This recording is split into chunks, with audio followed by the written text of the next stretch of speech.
اور اس کے اندر انہوں نے ایک دو باتیں کہیں تو میں مجبور ہوں کہ میں آج اپنی قوم کے ساتھ بات کروں. جو انہوں نے بات کی کہ یہ پاکستان کے خلاف بغاوت اور اشارہ سارا تحریک انصاف کے اوپر کہ ہم نے بغاوت کی ہے، اور یہ کہ یہ پہلے سے پلان بن رہا تھا اس کا کہ ہم یہ پہلے سے ہی تیاری کر رہے تھے بغاوت کرنے کے لیے، اور یہ اپنی فوج کے خلاف یہ سارا یہ ہم نے کیا. اور جس طرح کی وہ بات کی گئی مجھے ایک بڑی تکلیف ہوئی اس کی. تو میں نے کہا کہ میں آج اپنی قوم کے سامنے ذرا 2-3 پوائنٹ رکھوں، کیونکہ جب ایسی بات کی جاتی ہے تو اس کا جواب دینا بڑا ضروری ہے. دیکھیں، اب یہ موقف آ گیا ISPR کا اور پاکستان کی اسٹیبلشمنٹ کا کہ تحریک انصاف نے بغاوت کی. اب یہ دوسرا بھی ایک موقف ہے، یہ ہمارا بھی موقف ہے، یہ میرا موقف ہے، میری پارٹی کا موقف ہے کہ ہمارے خلاف پوری کانسپریسی کی گئی، ہماری گورنمنٹ گرائی گئی، جبکہ پاکستان کی تاریخ میں 2 سالوں میں آخری ہمارے 2 سالوں میں بہترین معیشت اوپر جا رہی تھی. آپ اگر اکنامک انڈیکیٹرز دیکھ لیں اور پاکستان اکنامک سروے پڑھ لیں تو وہ ان کی حکومت کا بھی پڑھ لیں جو ان کے دور میں شائع ہوا ہے، تو آپ کو یہ پتا چلے گا کہ 17 سال کے بعد بہترین اکنامک پرفارمنس تھی. اور 17 سال پہلے اس لیے تھی کہ امریکی ڈالرز آ رہے تھے، ہم امریکہ کی وار آن ٹیرر لڑ رہے تھے. یہ امریکی ڈالرز آنے کے بغیر باوجود یہ اکانومی بڑھ رہی تھی، انڈسٹری بڑھ رہی تھی، ریکارڈ گروتھ ہو رہی تھی. اور اس کے باوجود کہ 2 سال کرونا میں ساری دنیا میں ایک بہت بڑا زوال آیا ہوا تھا، اس کے باوجود اللہ کا کرم کہ ہم نے اپنی معیشت کو بھی بچایا، ہم نے اپنے لوگوں کو بھی بچایا. دنیا نے اکنالج کیا کہ پاکستان نے جو قدم اٹھائے کووڈ-19 میں وہ دنیا میں مثال تھے. ایک امریکی ایک اکانومسٹ جو کام کرتا تھا ڈونلڈ ٹرمپ میں، اس نے کہا کہ اگر امریکہ پاکستان کی مثال لے لیتا تو کتنے 10 کھرب ڈالر بچا سکتا تھا. تو اس گورنمنٹ کو گرایا گیا ایک سازش کے تحت. تو یہ ہم کہہ رہے ہیں کہ ملک سے غداری ہوئی. اس کے بعد 25 مئی کو ہمارے ساتھ جو ہوا، کسی پولیٹیکل پارٹی سے ایسا نہیں ہوا کہ وہ لانگ مارچ کر رہی ہے اور 2 دن پہلے گھروں میں گھس کے اٹھائے جا رہے ہیں لوگ. کتنے ہزار گھروں میں پولیس گھسی رات کے صبح کے 3 بجے. یہ پہلی دفعہ کسی پارٹی سے ایسے ہوا. 3 لانگ مارچز میرے خلاف ہوئی، بتائیں ایک بھی FIR کٹی؟ ایک دفعہ ہم نے کسی کو روکا؟ کسی کو اوپر ٹیئر گیسنگ ہوئی؟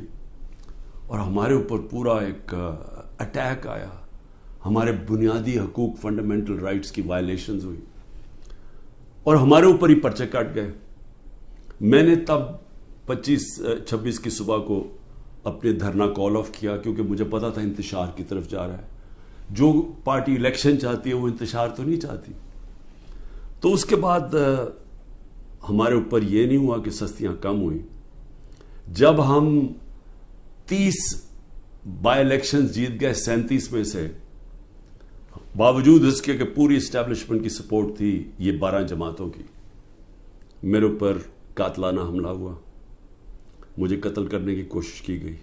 میں اپنی FIR نہیں کٹوا سکا. یہ بھی سازش تھی کیونکہ وہ طاقتور لوگ بیٹھے ہوئے تھے، میں کچھ نہیں کر سکا. پھر جو JIT بنی پنجاب کی ہماری گورنمنٹ تھی، اس نے جو چیزیں سامنے لے کے آئیں، جب وہ چیزیں سامنے آ رہی تھی کہ 3 شوٹر تھے ایک کی بجائے، وہ JIT کو سیبوٹاج کیا طاقتور لوگوں نے. سازش تھی. کیوں نہیں ان JIT کو چلنے دیا؟ اس کے بعد ہمارے اوپر میرے گھر پہ حملہ ہوتا ہے. ہم ایشورٹی بانڈ جب دے رہا تھا میں کہ جناب میں وہاں 18 مارچ کو اسلام آباد کے جوڈیشل کمپلیکس میں جاؤں گا، کوئی قانونی جواز نہیں تھا. میرے گھر پہ 24 گھنٹے حملہ کیا اور وہ ایشورٹی بانڈ بھی نہ لے پولیس، کیونکہ انہوں نے مجھے اغوا کرنا تھا. یہاں لوگوں کو زخمی ہوئے، سارا دن گھر اندر بیٹھ نہ سکے، 24 گھنٹے ٹیئر گیس کمروں کے اندر. کبھی کسی لیڈر سے ایسے نہیں ہوا. 18 مارچ کو پھر میرے اوپر ایک قاتلانہ حملہ ہوتا ہے. اللہ کا کرم ہے کہ میں بچ جاتا ہوں. سارا وہاں اوپر ISI نے اس کو ٹیک اوور کیا ہوا تھا. جو جوڈیشل کمپلیکس ہے، سی ٹی وی کیمرہ انہوں نے بند کر دیے. پوری تیاری تھی کہ عمران خان کو قتل کرنا تھا وہاں. وہ اللہ نے ایسا کرم کیا کہ وقت پہ ہم باہر نکلے. اگر اندر چلے جاتے تو دروازہ بند ہو جاتا تو ختم تھا. وہاں بچا میں. اس کے بعد اگلے دن یہاں 2 دن کے بعد 3 دن کے بعد ادھر ایک اور مرتضی بھٹو ٹائپ قتل کرنا تھا. وہ مجھے پہلے پتا چل گیا، میں نے ٹی وی پہ چلا گیا، وہ رک گئی بات. تو سازش تو کیا ہو رہی تھی؟ سازش یہ ہو رہی تھی کہ ایک پارٹی جو جیتنے جا رہی تھی الیکشن، اس کو پارٹی کو ختم کرنے کے لیے لیڈر کو ختم کرنا تھا. اور پلان تب سے ہی بنا ہوا تھا. کیسز شروع ہو گئے تھے مہینوں کے اندر. جیسے 70 سال میں ایک آدمی کے اوپر ایک کرمنل کیس نہیں ہوتا، چند مہینے میں آج 170 سے زیادہ کیس ہو چکے ہیں. یہ یعنی کون سا انصاف کا تقاضا ہے کہ ہر قسم کا جو ہر دوسرے دن کوئی نیا کیس ہو جاتا ہے. سارا میرا وقت ایک عدالت سے دوسری عدالت میں لگتا ہے. تو یہ کون سا، یہ ملک کی بہتری کے لیے ہو رہا ہے کہ ایک پارٹی، سب سے بڑی پارٹی کو باہر رکھنا؟ اس سے بڑی سازش کیا ہے؟ جمہوریت، سب سے بڑی پارٹی کو ختم کرنے کا مطلب جمہوریت ختم کرنا، اور جمہوریت ختم کرنے کا مطلب آزادی ختم کرنا ہے. تو یہ کیا ملک کے خلاف سازش نہیں ہے؟ اور پھر جو 9 مئی کو ہوا، اب آئی ایس پی آر صاحب کہہ رہے ہیں کہ جناب 9 مئی کو جو ہوا ہے وہ ایک بڑی سازش چلتی آ رہی تھی. تو وہ سازش سامنے آئی، بغاوت. مجھے یہ بتائیں کہ میں جب یہاں سے، مجھے پتا تھا پکڑنا انہوں نے مجھے 9 مئی کو، میں اس سے پہلے ویڈیو ریکارڈ کر کے گیا کہ اگر مجھے پکڑنا ہے مجھے وارنٹ دے دیں اور میں آرام سے اپنے آپ کو آپ کے حوالے کر دوں گا. کوئی ضرورت نہیں ہے کہ یہ جو میرے گھر کے باہر ہوا کہ پولیس، 1000 پولیس اور رینجرز اٹیک کر رہے ہیں. سب کے سامنے جو ہوا کہ رینجرز بھی نہیں بلکہ وہ کمانڈوز تھے، انہوں نے اٹیک کیا، شیشے توڑے. عملہ جو بیٹھا ہوا تھا رجسٹری آفس کا اسلام آباد ہائٹ کو، اس کو مارا، وکیلوں کو مارا. مجھے لگا ڈنڈا، مجھے اس طرح لے کے گئے جس طرح کوئی دہشت گرد ہے. غیر قانونی طور پہ مجھے پکڑا. کیا یہ بھی سازش کا حصہ تھا؟ کیونکہ اس کی وجہ سے اشتعال آنا تھا لوگوں کو. اور ہمارا موقف یہ ہے کہ اس کو استعمال کر کے ایک پورا کریک ڈاؤن کیا گیا جو پہلے سے پلان تھا. ہو ہی نہیں سکتا کہ 2 دنوں کے اندر آپ 10,000 لوگوں کو جیلوں میں ڈال دیں پکڑ کے، جب سے پہلے سے پلان نہیں بنا ہوا تھا. اور اس کے بعد جو بھی چیزیں ہو رہی ہیں کہ جو پی ٹی آئی کا ہے اس کو پکڑ لیتے ہیں، جیلوں میں ڈال دیتے ہیں، بری طرح رکھا جا رہا ہے، تشدد کیا جا رہا ہے، کسٹوڈیل ٹارچر کی جا رہی ہے. اور جو ہاتھ کھڑا کر کے کہتا ہے جی میں تحریک انصاف چھوڑ رہا ہوں، سب کچھ معاف. تو میرا اب سوال یہ ہے کہ آئی ایس پی آر کا یہ موقف ہے کہ فوج کے خلاف بغاوت ہے. ہمارا یہ موقف ہے کہ یہ ہمارے خلاف پوری سازش ہوئی پارٹی کو ختم کرنے کی تاکہ وہ الیکشن نہ لڑ سکے اور عمران خان کو الیکشن سے باہر کیا جائے. یہ 170 کیسز اس لیے کہ کسی طرح ڈسکوالیفائی کرو یا جیل میں ڈالو. اور یہ ملٹری کورٹس بھی میری نظر میں اس لیے ہیں کیونکہ سول کورٹس کے اندر یہ جو سارے کیسز ہیں یہ کبھی چل سکتے ہی نہیں ہیں کیونکہ بوگس کیسز ہیں. تو اس لیے ملٹری کورٹس بنائے جا رہے ہیں تاکہ اس میں عمران خان کو سزا دی جائے تاکہ وہ الیکشن سے باہر ہو جائے. تو میں آج اپنی ملٹری اسٹیبلشمنٹ کو کہنا چاہتا ہوں کہ دیکھیں،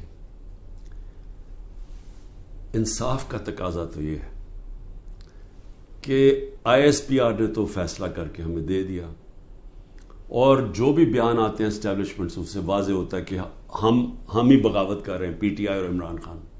آپ نے تو اپنا مائنڈ دے دیا ہے. تو اب سوال یہ ہے کہ آپ ملٹری کورٹس میں اب کیسے فیصلہ کر سکتے ہیں؟ کیونکہ جج، جوری اور ایکسیکیوشن تو اب بن ہی نہیں سکتے. وہ تو انصاف ہوتا ہی نہیں ہے. انصاف تو وہ ہوتا ہے کہ میرا موقف ہے اور ایک اسٹیبلشمنٹ کا موقف ہے. بیچ میں تو کوئی جج بیٹھ کے فیصلہ کرتا ہے نا کہ کون ٹھیک کہہ رہا ہے. مجھے موقع دیا جائے، میں انشاءاللہ ثابت کروں گا. میرے پاس تو اب آہستہ آہستہ ثبوت آیا نا کہ یہ پورا پلان کر کے 9 مئی کو انتشار کیا گیا ہے. یہ جو جگہیں جلائی گئی ہیں یہ پلان ہوا تھا پہلے سے.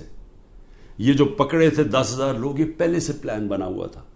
اور یہ پلان صرف ایک مقصد سے تھا کہ تحریک انصاف کو ختم کرنا ہے.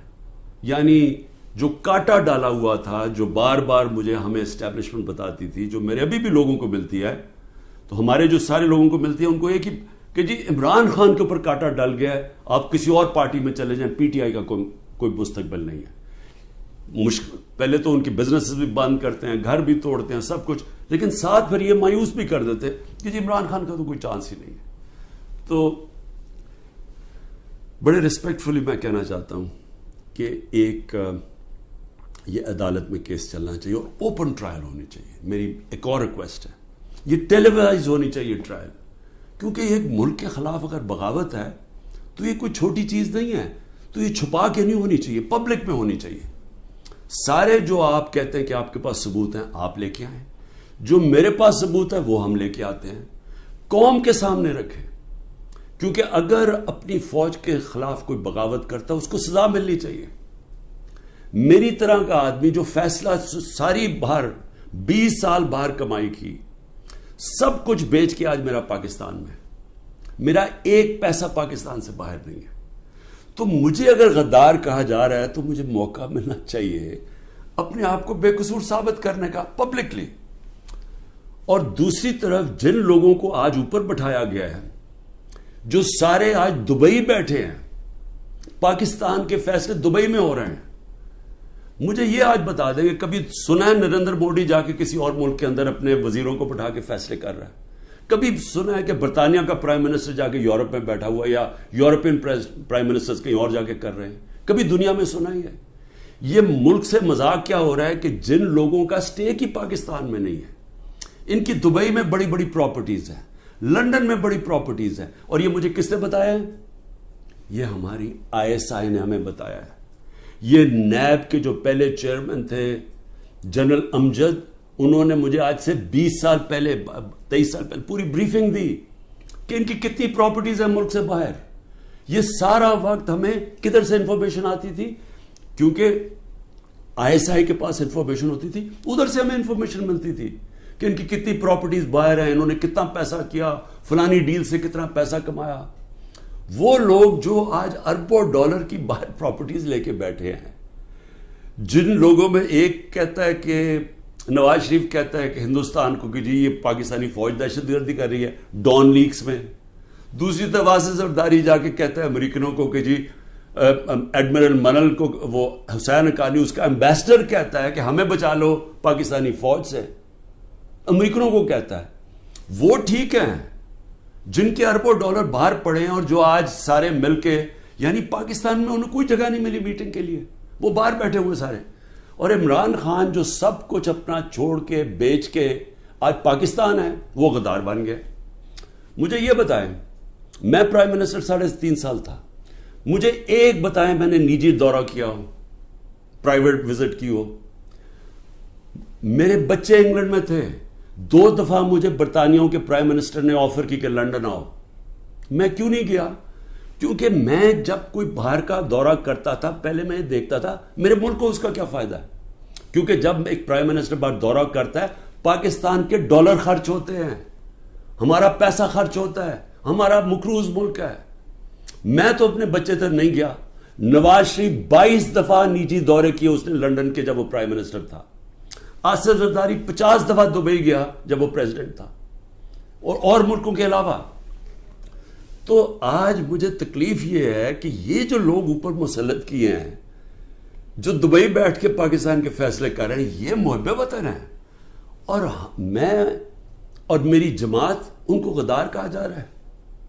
اس لیے اس کی اوپن ٹرائل کریں.